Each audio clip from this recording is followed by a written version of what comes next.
Selamat datang di video Agenda 3. Agenda 3 membahas tentang kedudukan dan peran PNS dalam terwujudnya Smart ASN. Disusun oleh peserta pelatihan dasar CPNS Kota Pontianak tahun 2025. Disusun oleh kelompok 1 yaitu Deksa Metaria AMD Kes, Dea Rimaginesa VA AMD Gizi,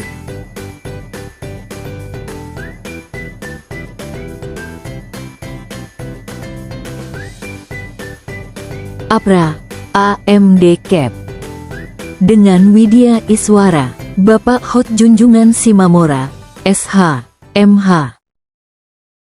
Baiklah, selanjutnya kita memasuki pemaparan materi pertama mengenai kedudukan PNS sebagai pilar negara dan pengertian Smart ASN. Kedudukan PNS sebagai pilar negara artinya, pegawai negeri sipil memegang peran strategis dalam menjaga keberlangsungan dan stabilitas pemerintahan, serta memastikan pelayanan publik berjalan dengan baik. Oleh karena itu, seorang PNS harus menjunjung tinggi profesionalisme, menjamin netralitas birokrasi, serta menjalankan amanat konstitusi tanpa intervensi politik. Selanjutnya, seiring perkembangan zaman, tantangan yang dihadapi birokrasi juga berubah. Untuk menjawab tuntutan globalisasi, digitalisasi, serta ekspektasi masyarakat yang semakin tinggi terhadap kualitas pelayanan publik, lahirlah konsep Smart ASN. Jadi apa itu Smart ASN? Smart ASN adalah aparatur sipil negara yang adaptif terhadap perubahan, menguasai teknologi informasi, memiliki orientasi pada pelayanan publik yang prima, serta mampu berpikir strategis dalam mendukung kebijakan nasional. Masuk ke materi yang kedua, memahami literasi digital, etika bermedia digital, dan sistem informasi ASN. Yang pertama yaitu literasi digital, adalah kemampuan untuk mengakses, memahami, mengevaluasi, menciptakan, dan mengelola informasi dengan memanfaatkan teknologi digital secara bijak, aman, dan bertanggung jawab. Oleh sebab itu, literasi digital menjadi fondasi untuk memastikan bahwa aparatur negara tidak hanya melek teknologi, tetapi juga mampu memanfaatkan teknologi secara bijak untuk mendukung pelayanan publik yang efisien, responsif, dan akuntabel. Berikut adalah beberapa contoh implementasi literasi digital.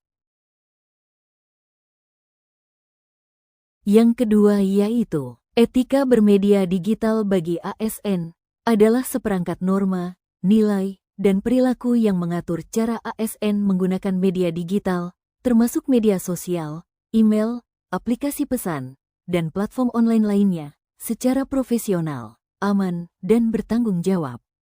Bagi ASN, etika digital bukan sekadar sopan santun, tetapi juga bagian dari menjaga citra instansi dan kepercayaan publik. Contoh etika bermedia digital seperti tidak menyebar berita hoaks, tidak melakukan ujaran kebencian, dan tidak bersikap menyalahi prinsip netralitas ASN. Yang ketiga yaitu, sistem informasi ASN adalah platform digital terintegrasi yang digunakan untuk mengelola data, proses, dan layanan kepegawaian aparatur sipil negara ASN secara efisien, transparan, dan akuntabel.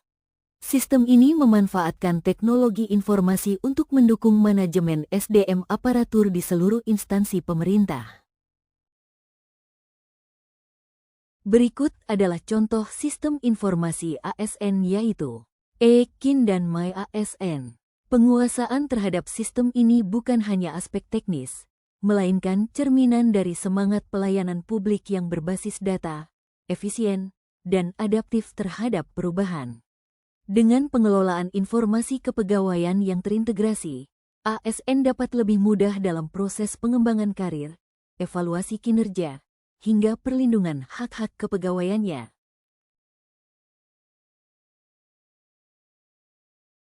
Selanjutnya, materi ketiga. Sistem merit adalah kebijakan dan manajemen sumber daya manusia aparatur sipil negara, ASN, yang didasarkan pada kualifikasi, kompetensi, dan kinerja secara adil dan wajar tanpa diskriminasi.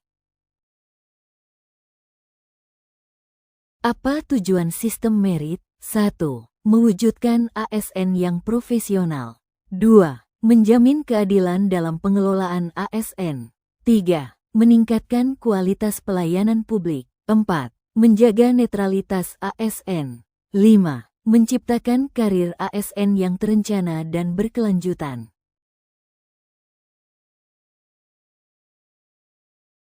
Berikut contoh implementasi sistem merit. Yang pertama, seleksi CPNS berbasis CAT. Yang kedua, penempatan ASN sesuai keahlian. Yang ketiga, penilaian kinerja melalui aplikasi. Baiklah, itu tadi video pembelajaran mengenai kedudukan dan peran ASN untuk terbentuknya Smart ASN. Terima kasih sudah menonton dan sampai jumpa.